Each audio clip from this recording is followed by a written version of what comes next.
Welcome. Episode 3 of the Brown Bostonian Show. I am your host, Kevin Parrington Turner, aka the Brown Bostonian, aka Sir South, aka the one and only, aka the two and only, aka the Black Bambino, aka Boston's own, aka Boston's known. We're here with another episode. Bigdane Sports, big week in sports. Guess we're gonna start off with the Patriots. The Patriots, game 2 in preseason. They finally got a win, much needed win, and it was against the Carolina Panthers. Round of applause for them. Round of applause for the Patriots, much needed win. Scored 20. Panthers scored 10. Now, before we get into that, a lot happened before that game. 2 different practices, joint practices with the Panthers and the Patriots, where they got into a scuffle. Media was able to videotape part of the scuffle. It got out. Patriots didn't like it. Patriots facility did not like it, did not appreciate it. Tempers flaring. A lot happened. Now, before we get into that, though, the 2014 to 2015 season cornerback Super Bowl hero against the Seattle Seahawks, Malcolm Butler, is out for the season with a hip injury. That's going to hurt. That's going to hurt. A lot of people say he was out of his prime, but he was 32 years old. He still can play for sure. He came out of retirement to play with the New England Patriots. He'll be missed. He is a veteran. He has experience. He's a Super Bowl champion. He's a Pro Bowler. He will be missed on that Patriots squad. Make no mistakes about it. However, Friday, Patriots going up against the Panthers. I must say, the defense looked amazing. As expected, it's a Coach Belichick team, so it's expected. Matt Patricia's still on there. He might be calling the offensive plays, but he's still a defensive coach, defensive-minded. Coach Belichick's defensive-minded, so their defense looked really good. Causing a few interceptions, 2 interceptions, a forced fumble, another forced fumble for the second consecutive game. The Patriots defense looked good. They looked stingy. Flying to the ball, punching the ball out, swarming to the ball, getting pressure on the quarterback, getting some sacks, causing some tackles in the backfield. They would have got a sack, but instead they got a fumble that turned into a touchdown. They would have got a safety. They look good. They look good. As for the offense, we finally got to see Mac Jones play. He only threw a couple of passes, 8 passes in total. Only completed 4 of them for 61 yards. He did a nice throw along the sideline for a long conversion in the first quarter. But besides that, we didn't really see too much. I think that's expected. I think that's playing for the Belichick offense, for the Belichick team. Excuse me. I don't think too many people in New England want the NFL to be on notice about their offense, whether they are struggling, whether they aren't. They are. During that game, also another injury. Talk about James White retiring. He was on the sidelines, laughing it up, talking it up. Prior to that, Tyquan Thornton will be out approximately 2 months. Most likely more, with a collarbone injury. Wide receiver. So what that means for the New England Patriots is it's going to be tough. Let's just call it what it is. It's going to be tough. It's going to be tough for the New England Patriots. No James White, no Thornton. Andrews, their veteran on offensive line, he's talked about the struggles trying to get it right. They still have Hunter Henry. They still have Jacoby Myers, who many people think is going to have a breakout season, is going to be a sleeper. I don't disagree with that. He had 2 touchdowns last season. I don't expect that to happen again. Not at all. I see Mac Jones throwing the ball way more times, but we can't ignore the fact that they are going to struggle, ladies and gentlemen. Let's be honest. The Bills are good. The Dolphins got better with Tyreek Hill. The Jets, who knows? The Jets are the Jets. Sorry. We don't know. We will never know. We will never know. They will be good. Probably not. Nonetheless, they're going to fight. Miami Dolphins going to be a fight. The Bills, we hope it's going to be a fight. But that offense is no doubt going to struggle. I don't doubt that a single part of my mind. However, the backup, Bailey Zappi, 173 yards, 1 touchdown, threw 25 passes, completed 16 of them. You look good.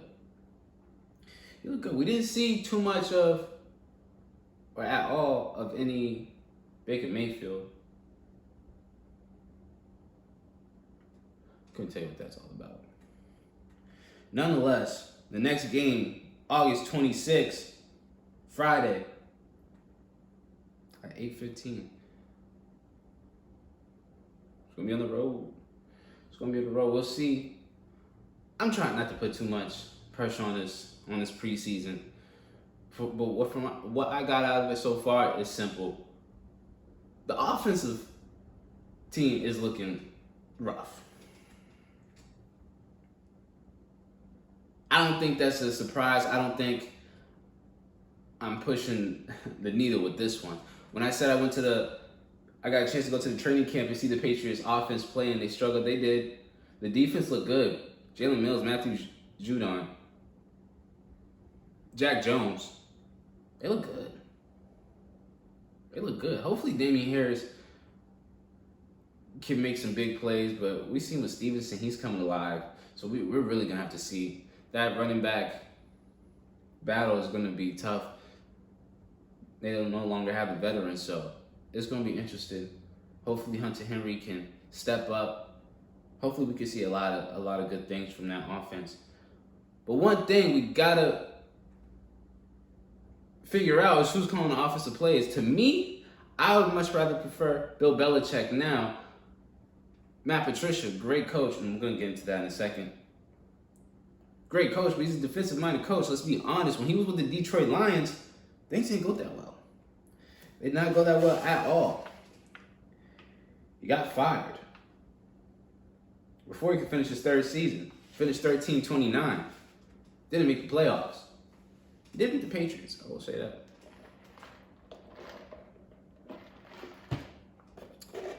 Let's just call it what it is. So that offense, it needs to figure it out. I think Bill Belichick certainly will. I just hope they don't wait till December to do it, because that's usually when they figure out things and usually go on a run. It's easier said than done, especially with Tom Brady not there anymore. But I think they can do it. I just hope they do it sooner. I think the first 8 games are going to struggle. They're going to struggle a lot. I think it's going to be really tough for them. I hope not. I hope I'm wrong. I don't think I'm wrong. I don't think I'm going to be wrong, though. Next, speaking of Matt Patricia, the Patriots will go ahead and face the Las Vegas Raiders. You know who the coach of that team is? Josh McDaniels. They'll face him in Las Vegas Friday. Which brings me to my next point. Who will have a better career when it's all said and done? Josh McDaniels or Matt Patricia? Before we get into that, I just want to do a preview of that game. The Las Vegas Raiders versus the New England Patriots. It's a preseason game, so I'm not expecting too much. But the Raiders do have Derek Carr. They do have Devontae Adams now. Waller. They have some tools. We definitely got to see how good Derek Carr is fighting a tough division. Very tough division. So I'm going to argue he's the worst quarterback in that division. I wouldn't say all that. We see what he can do when he had Crabtree with him.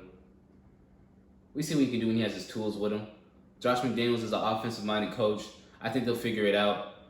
But one thing about Josh McDaniels, it's going to be interesting to see what he can do with this season now that he has his tools. When he was with the Denver Broncos, things wasn't going too well. Went 11-17. Fired in the second season. in the middle of the second season, that is, had a videotaping scandal.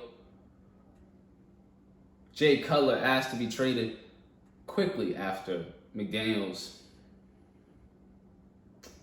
became coach. Here are reports of McDaniels isolating players, isolating coaches. Guys didn't like him, guys didn't respect him. He tried to do too much, talking to grown men as if they was little boys. Yeah, I don't see that happening here. It can't happen here. Devontae Adams, he's not going for it. He is a perennial all-star. He is a Pro Bowl. He might be a Hall of Famer if he can get a ring. I don't know if that's going to be this year, but this is one of the most interesting years for Las Vegas, especially now that they moved. Raiders are on the map. It's just too bad now that they have to face Patrick Mahomes. Too bad they have to face Russell Wilson. The Chargers, Austin Eckler, Keenan Allen. I feel sorry for him, but nonetheless, the Raiders got to get it done. Josh McDaniels has to get it done. There's a reason why he's a head coach now. We see what he can do when he has tools with him, but we also see what he can do when he's the head coach, when he's the main guy, which brings me to my back to my point. Who's going to have the most effective, most known, most luxurious career when it's all said and done? Matt Patricia, Josh McDaniels? To me, it's Josh McDaniels. Sorry. You work closely with Tom Brady. You're going to be the one. You're going to be the guy that's going to get a lot of the praise. You got 2 head coaching jobs now. Matt Patricia had 1. The Detroit Lions didn't go as well. Neither did it go as well with Josh McDaniels. Nonetheless, I do think Josh McDaniels is a special talent. I've seen the adjustments he made. I'm a New England Patriots fan my whole life. I see the adjustments he makes on offense in the middle of games, the plays he draws up. He's special. Special guy. Smart guy, talented guy, knows a lot about football. So does Matt Patricia. Defensive guy, but offensively, he just doesn't have it. That's why I think Josh McDaniels doesn't get as much of the credit he deserves when we talk about New England and their dynasties.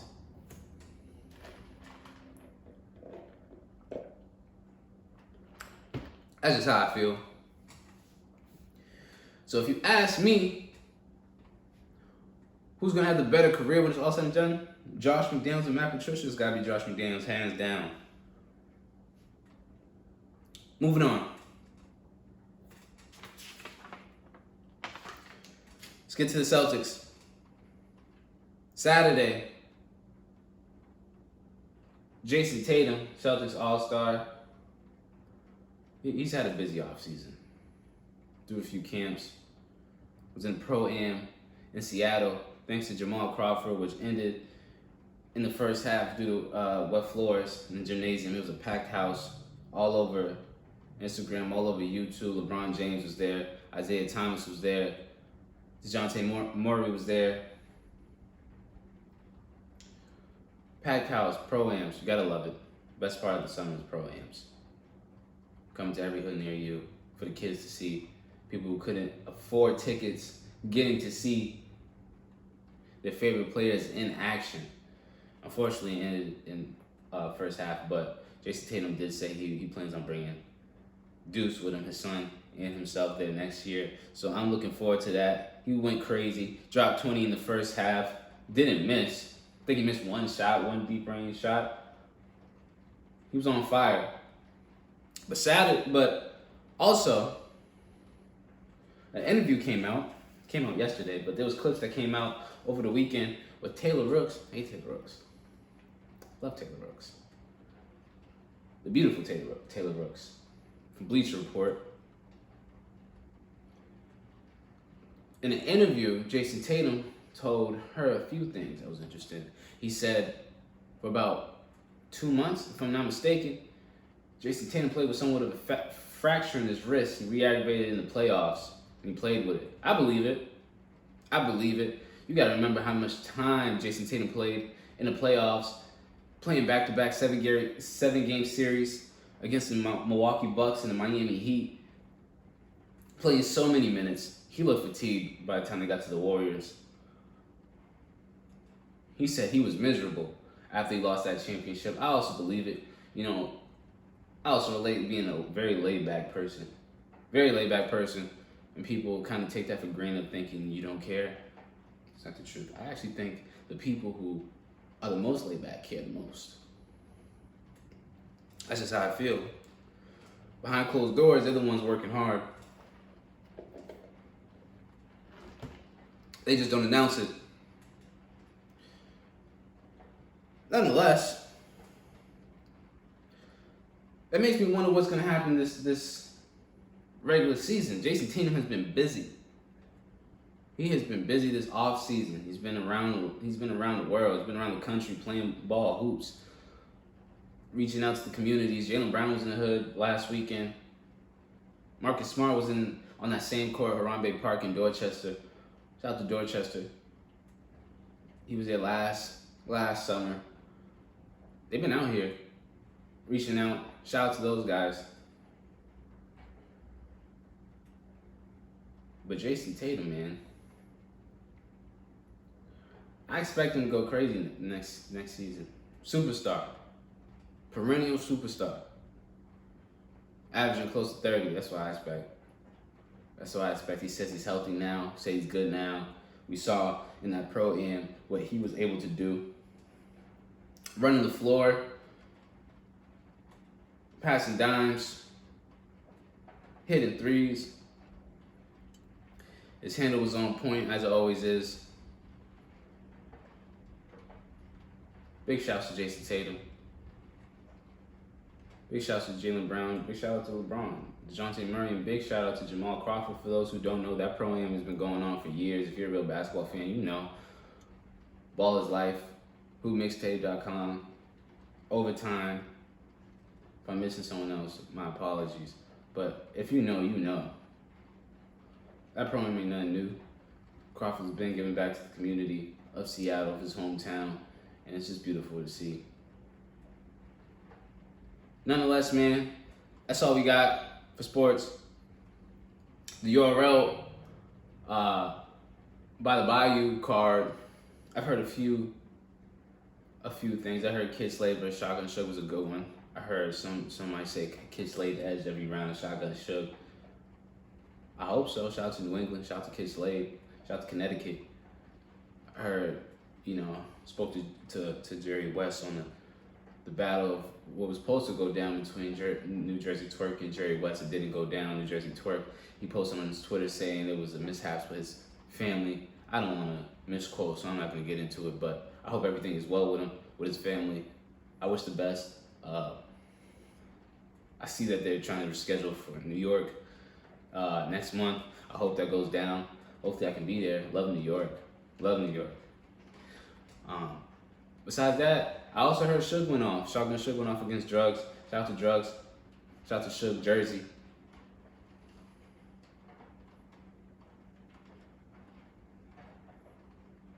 I'm mistaken. I'm sorry. Kyd Slade versus Big T. My apologies. Big T. My apologies. Heard Kyd Slade as Big T. Nonetheless, man, we're here. This weekend is, if I'm not mistaken, it's in the DMV. Stumbles going up against Suge. We'll see. I already did my predictions last episode or the first episode, so we'll see. Nonetheless, man, thanks for tuning in. The Brown Bostonian Show. I'm your host, Kevin Parrington Turner, a.k.a. Sir South, a.k.a. KPT, a.k.a. PTK, a.k.a. Kev, a.k.a. South. And we out. See you next week.